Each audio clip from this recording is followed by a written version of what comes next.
RBI அவங்களோட repo ரேட்டை குறைச்சிருக்காங்க அப்படின்னு நியூஸ் பார்த்திருப்பீங்க. அதனால நமக்கு என்ன யூஸ் அப்படிங்கறத பார்க்கலாங்க. So RBI reserve bank of India, so எல்லா பேங்க்குமே அவங்க தாங்க ஹெட். அவங்க என்ன ரூல்ஸ் அண்ட் ரெகுலேஷன்ஸ் கொண்டு வராங்களோ சோ அதைத்தான் இங்க இருக்கிற மற்ற பேங்க்குகள் எல்லாம் ஃபாலோ பண்ணுவாங்க. ஆர்பிஐ எவ்ரி 3 monthsக்கு ஒருக்கா மானிட்டரி பாலிசி கமிட்டி அப்படின்னு ஒரு மீட்டிங் அரேஞ்ச் பண்ணுவாங்க. சோ அந்த மாதிரி இப்ப நடந்த மீட்டிங்ல இப்ப ஆர்பிஐயோட கவர்னரா இருக்கிற சஞ்சய் மல்கோத்ரா அவர்கள் ரெப்போ ரேட் வந்து குறைஞ்சதா அறிவிச்சிருக்காரு. அதாவது 6.5% இருந்து 6.25% குறைஞ்சிருக்கு. அதாவது 0.25% ரெப்போ ரேட் வந்து குறைச்சதா சொல்லியிருக்கு. இதனால நமக்கு என்ன யூஸ் அப்படின்னா, நம்ம எப்படி ஒரு இன்வெஸ்ட்மெண்ட்டுக்காக ரொட்டேஷனுக்காக பேங்க்ல போய் கடன் வாங்குறோமோ சோ அந்த மாதிரி இங்க இருக்கிற எல்லா பேங்க்குமே கடன் வாங்குற ஒரு இடம் தாங்க ஆர்பிஐ. சோ அவங்க அந்த கடன் வாங்குற அமௌண்ட்டுக்கான ஒரு இன்ட்ரெஸ்ட் ரேட் போடுறாங்க. சோ அதைத்தான் வந்து ரெப்போ ரேட் அப்படின்னு சொல்றாங்க.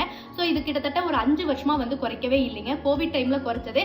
இப்ப அதுக்கப்புறம் 5 வருஷத்துக்கு அப்புறம் இப்பதாங்க இந்த ரெப்போ ரேட்டோட பெர்சன்டேஜ் வந்து குறையும். நம்ம ஒவ்வொருத்தரும் ஒவ்வொரு பேங்க்ல வேற வேற விதமான லோன்ஸ் எடுத்திருப்போம். Business loan, personal loan, housing loan அப்படின்னு நம்மளோட ப்ரொஃபைலை பார்த்து நம்மளோட சிபில் ஸ்கோரை பார்த்து நமக்குன்னு ஒரு ரேட் ஆஃப் இன்ட்ரெஸ்ட் வந்து ஃபிக்ஸ் பண்ணி இருந்திருப்பாங்க. இப்போ டோட்டலா பேங்க்குக்கு எல்லாமே அந்த ரெப்போ ரேட் வந்து பெர்சன்டேஜ் குறையும் பொழுது ஸோ நமக்கான அந்த ரேட் ஆஃப் இன்ட்ரெஸ்ட் குறையறதுக்கான வாய்ப்புகளும் அதிகமா இருக்குங்க. புதுசா லோன் வாங்குறது ப்ராப்ளம் கிடையாது. பட் பழைய லோன்ல இருக்கிறவங்க நீங்க போய் ஆல்ரெடி இருக்கிற பேங்க்ல போயிட்டு இந்த மாதிரி ரெப்போ ரேட் வந்து குறைஞ்சிருக்கு அப்படின்னு கேட்டு பாருங்க. ஸோ எங்களுக்கான ரேட் ஆஃப் இன்ட்ரெஸ்ட் குறைப்பீங்களான்னு சர்ச் பாருங்க.